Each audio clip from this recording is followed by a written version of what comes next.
नमस्कार, मैं हूं निखत परवीन खान और आप देख रहे हैं India perfect news Nikhat Parveen Khan के साथ। और आज राजनांदगांव की सन सिटी में बहुत ही सुहावना और धार्मिक माहौल, जो कि जाहिर से बात है कि बहुत बड़े संत मणिप्रभ जी का आज यहाँ पे आगमन हुआ है।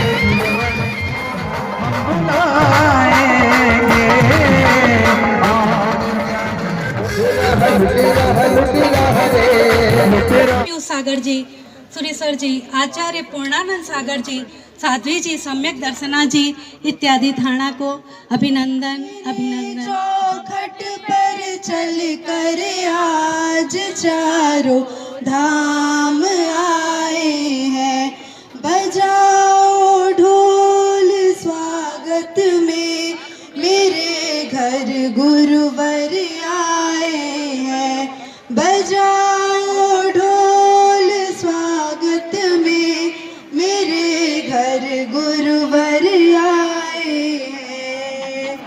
तुमको पाके क्या पाया है, सृष्टि के कण कण से पूछो, तुमको रिझाने का सुख क्या है, सृष्टि के जन जन से पूछो। संदेश आज खुशियों के हमारे नाम आए हैं, संदेश आज खुशियों के हमारे नाम आए हैं। दर्शन पाके हे अवतारी धन्य हुए हैं नैन पुजारी, जीवन नैया तुमने तारी, गुरुवर आए नैन तिहारी। चरण की धूल ले लूं मैं, मेरे घर भगवन आए हैं, बजाओ ढोल स्वागत में मेरे घर गुरुवर आए हैं, मेरी चौखट पर चल कर आज चारों धाम आए हैं।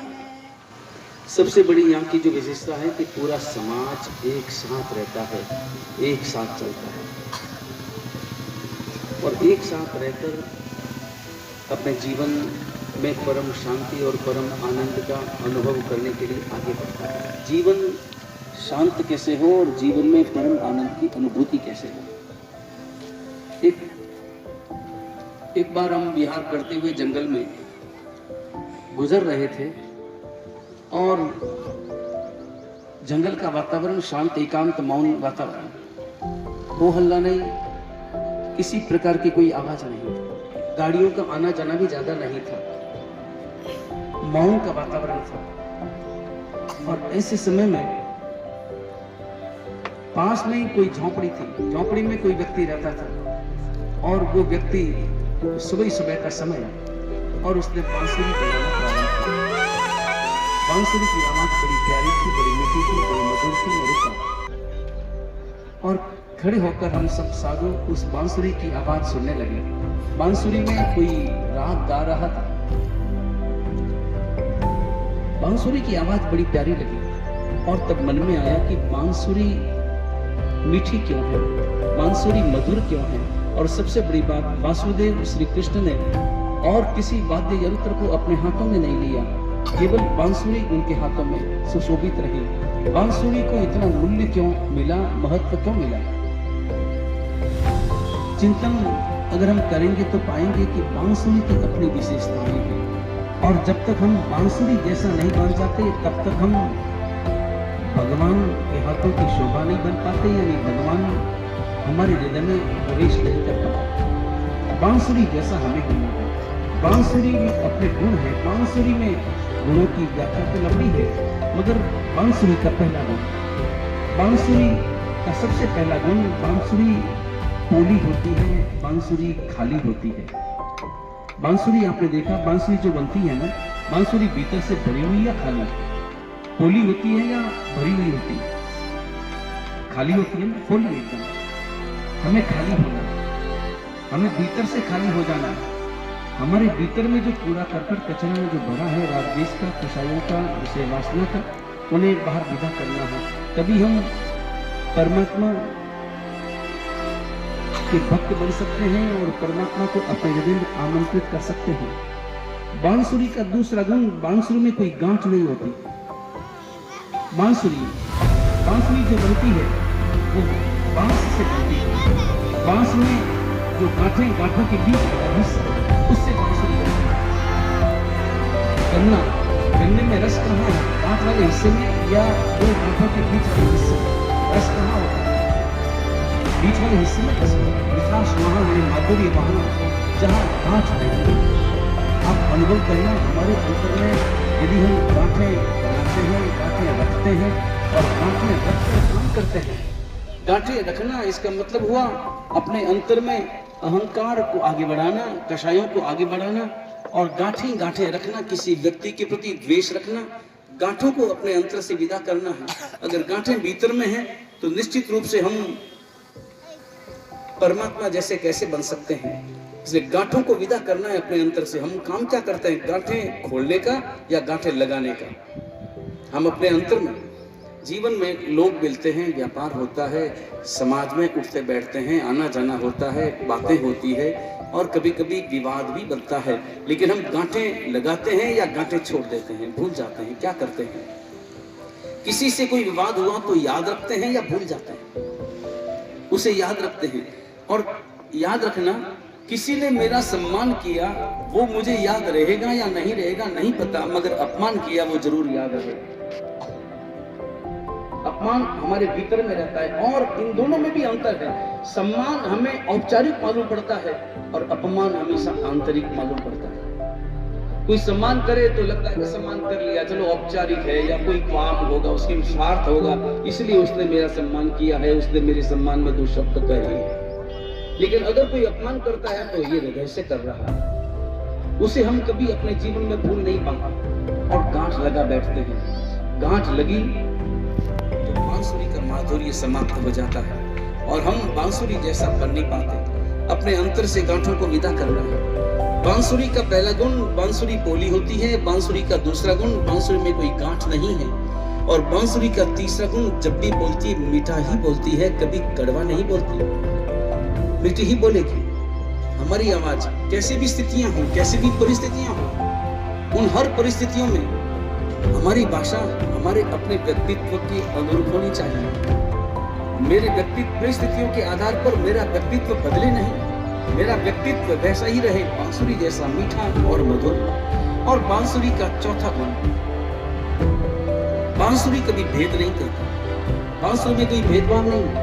बांसुरी को कोई अगर काला व्यक्ति बजाएगा तब भी मीठी बोलेगी, और बांसुरी को कोई गोरा व्यक्ति बजाएगा तब भी उसमें माधुर्य बरसेगा। कोई ठिगना, कोई लंबा, कोई अमीर, कोई गरीब, कोई भेद नहीं है। किसी भी प्रकार का भेद नहीं है। भेद हमारे मन में है। भेद हम करते हैं, लोगों में भेद करते हैं, व्यक्तियों में भेद करते हैं। भेद नहीं चाहिए, न तो पंथ का भेद चाहिए, न संप्रदाय का भेद चाहिए, न किसी भी प्रकार का भेद चाहिए। परमात्मा महावीर की देशना किसी व्यक्ति विशेष के लिए नहीं, किसी जाति विशेष के लिए नहीं, परमात्मा की देशना हर व्यक्ति के लिए थी। वो भेद, बांसुरी कभी भेद नहीं करती। बांसुरी कभी भेद। कोई हमसे पूछे जरा जन्नत कैसी होगी, मैं दावे से कहती हूँ तेरे दर जैसी होगी।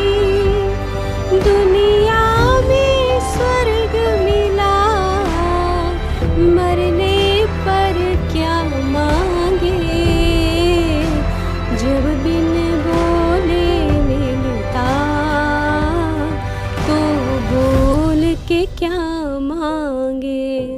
नमस्कार, आप देख रहे हैं India perfect news Nikhat Parveen Khan के साथ। और राजनांदगांव के महावीर सन सिटी में बहुत ही खुशी और हर्ष का माहौल है, क्योंकि जाहिर सी बात है कि जब भी कोई संत परमात्मा इस धरती पर जन्म लेता है तो एक बहुत ही कहना चाहिए कि वो एक बहुत ही सुहावना दिन होता है। और आज राजनांदगांव के महावीर सन सिटी में हमारे साथ मौजूद है मणिप्रभ मरासा हमारे साथ हैं। तो राजनांदगांव की इस पावन धरा पर और महावीर सन सिटी पर सादर वंदन करते हैं। क्या कहना चाहेंगे, कैसा लगा यहाँ पे आके? ऐसा है कि सन सिटी का जो वातावरण है वो हर दृष्टि से बड़ा मनोरम है, बाहर की दृष्टि से भी और भीतर की दृष्टि से भी। बाहर का वातावरण भी स्वाभाविक रूप से सुहाना है, शहर से दूर है, होले से दूर है, और जो माहौल जो वातावरण है जिसमें धुआं नहीं है, जिसमें धूल नहीं है, और तो स्वाभाविक रूप से एक खुशनुमा माहौल है। और आंतरिक दृष्टि से जो मैंने अनुभव किया, यहाँ के जो सुबह अभी शाम के समय में जो लोग मिले, वो लोग भले अलग अलग संप्रदाय के थे, लेकिन सभी के लिए कहना चाहिए कि वे सभी एक तरह से संतों के भक्त थे। अलग अलग धर्म के होने पर भी सबका आना, सबका मिलना, सबका दर्शन करना, सबका जो एक श्रद्धा का वातावरण मिला, तो निश्चित रूप से ये कहना चाहिए कि इनका आंतरिक जो स्वरूप है, इनका जो हृदय है, वो भी एकदम सरलता का प्रतीक है, श्रद्धा का प्रतीक है। और इनके हृदय में धर्म भावना, जो अपने आप में भारतीय संस्कृति का प्राण है, वो धर्म भावना इनके अंतर में भरी हुई है। सन सिटी के जो है विनोद बोहरा जी के द्वारा आपको दिया गया कि चतुर्मास में आपका यहाँ पे मंगल प्रवेश रहे और उनके आपके सानिध्य में यहाँ पे चतुर्मास का जो है वो हो, तो क्या कहना चाहेंगे? भाव जरूर रखते हैं कि इस प्रकार का जो एक धर्म श्रद्धा का वातावरण है, जहाँ सभी पंथ वाले हिल मिलकर आराधना करते हैं, तो वहाँ चातुर्मास अवश्य में किया जाना चाहिए। और चातुर्मास करने से धर्म की अच्छी प्रभावना, शासन की प्रभावना होगी। एक सवाल था मेरी तरफ से।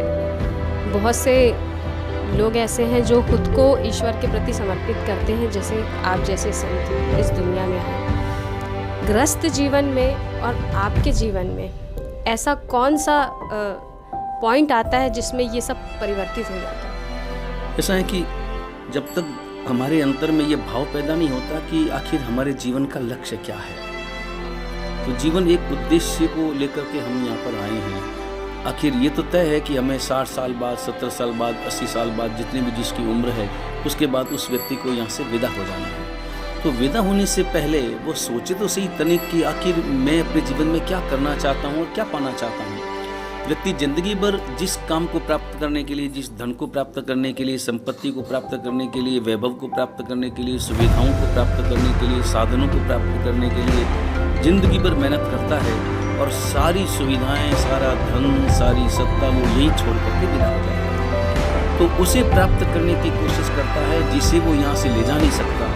तो उसे प्राप्त करने की कोशिश करनी चाहिए जो यहाँ से ले जाने वाला है, और वो ले जाने वाला है धर्म, वो है त्याग। इसलिए त्याग का जो जीवन है, जो धर्म का जो जीवन है, वो आत्मा का जीवन है। तो जिसके अंतर में जब आत्मा का बोध जागृत होता है, तो वो फिर संसार का त्याग करके साधु जीवन में प्रवेश कर जाता है। बहुत ही अच्छी बात कही कि सबसे बड़ी बात तो ये है कि जो दुनिया में कमाया है वो दुनिया का ही है, लेकिन जो अपने मन में जो श्रद्धा अपन ने बनाई है वो डायरेक्ट ईश्वर से कनेक्ट होती है। महाराज साहब का बहुत बहुत वंदन इंडिया परफेक्ट न्यूज़ में, जो आप राजनांदगांव सन सिटी में पधारे, और सभी को सादर जय जय। हमारे साथ मौजूद है सन सिटी के बहुत ही ऊर्जावान अध्यक्ष आनंद चोपड़ा सर से हम जानेंगे कि सर काफ़ी अच्छा माहौल रहा और बहुत ही अच्छी व्यवस्था आप लोगों के द्वारा, क्या कहना चाहेंगे महाराज साहब के आने से? खतरगंज के 3 आचार्य यहाँ आए हैं। मणिप्रभ सागर जी तो इतने बड़े आचार्य कि हजारों मंदिर इन्होंने अपने नेतृत्व में बनवाए हैं सब, और एक अच्छा माहौल यहाँ बना है। और हमारा तो सकल समाज है, सन सिटी परिवार में हर समाज के लोग आते हैं, और एक भव्य माहौल यहाँ पर बना। बहुत अच्छा लगा यहाँ का माहौल। आशीर्वाद हमारे सन सिटी परिवार में हम सभी के बना रहे, इसी मंगल कामना के साथ। विनोद बोहरा जी, जो कि खूबसूरत सन सिटी की बगिया के क्या कहना चाहिए मालिक हैं, आपकी सन सिटी की बगिया में सर हम शुरू से देखते हुए आए हैं, एक से बढ़कर एक कार्यक्रम आयोजन के साथ साथ एक से बढ़कर एक हस्तियां, महाराज साहब भी आज आए हुए हैं। क्या कहना चाहेंगे, कैसा लगता है? उनका आशीर्वाद हमेशा आप लोगों के ऊपर बना ही हुआ है, मुझे ऐसा लगता है। हाँ बिल्कुल, ये सन सिटी धरा धन्य हो जाती है ऐसे साधु महापुरुषों के आगमन से। और ऐसी हमेशा सोच है कि जिस भी संप्रदाय के साधु, हम सन सिटी, मैंने तो सन सिटी का घर बनाया था, इन लोगों ने इसे सन सिटी परिवार बना दिया। ये सब यहाँ के रहने वाले लोगों का, हमारे शहर के लोगों का हमारे ऊपर असीम कृपा, असीम आशीर्वाद और असीम स्नेह है, जो हम सन सिटी परिवार का हिस्सा है। और मैं हमेशा उम्मीद करूँगा कि जिस भी संप्रदाय के साधु संत हों, वो हमारे सन सिटी जरूर आगमन करें। इन्हीं शुभकामनाएं। सन सिटी के कार्यवाहक अध्यक्ष सुशील महेश्वरी सर से हम जानेंगे, सर क्या कहना चाहेंगे? बहुत ही आज एकदम धन्य धान वाला वातावरण। आपका कहना बिल्कुल सही है, बहुत ही अच्छा माहौल था सन सिटी में। और सन सिटी परिवार में इतने जैन साधु संत आते हैं कि हमको भी बहुत लाभ मिलता है इसका। हम भले महेश्वरी समाज से यहाँ कुछ लोग हैं, लेकिन हमेशा संतों का लाभ, उनकी वाणी का प्रवचन हमें लाभ मिलता है और बहुत ही हर्ष है। हम हमेशा जुड़ते हैं और ऐसा विनोद भाई और आनंद भैया का प्रयास हमेशा रहता है कि अधिक से अधिक संत यहाँ पहुँचे। वो पूरा प्रयास करते हैं और हम बिल्कुल उनके साथ खड़े रहते हैं।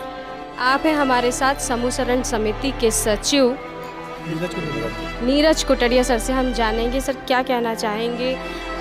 पीयूष सागर मरासा के द्वारा इसकी नींव रखी गई थी, अब मंदिर का निर्माण कार्य भी शुरू हो गया, क्या कहना चाहेंगे? बस इसी तरह बस सब हमारा सब लोगों का आशीर्वाद बना रहे, सब अच्छा हो। और जितने लोग रह रहे हैं यहाँ पर, ये सिर्फ जैन समाज के लिए मंदिर नहीं है, ये सभी समाज के लिए सन सिटी परिवार का मंदिर है। तो हमारी सोच तो यही है कि हर समाज, हर परिवार आए और सम्मान के साथ, और ऐसे ही सब हमारे साथ आते रहे, अपनी अपनी कृपा हमको। सजा दो घर को गुलशन सा, मेरे सरकार आए हैं। तो आपने देखा कि बहुत ही हंसी खुशी का माहौल है सन सिटी, महावीर सन सिटी में। लोग ही बहुत धन्य धान फल फूल रहे हैं, चूँकि आशीर्वाद इन लोगों के द्वारा, मरा साहब के द्वारा यहाँ पे हमेशा से मिलता रहा है और भव्य मंदिर का निर्माण भी बहुत जल्दी होने जा रहा है। तो आशीर्वाद सन सिटी परिवार पे, मरा साहब का और सभी का इसी तरीके से बना रहे। इसी के साथ मैं निखत परवीन खान, राजनांदगांव, छत्तीसगढ़ से। हमारा चैनल सब्सक्राइब, लाइक, शेयर करें और बेल बटन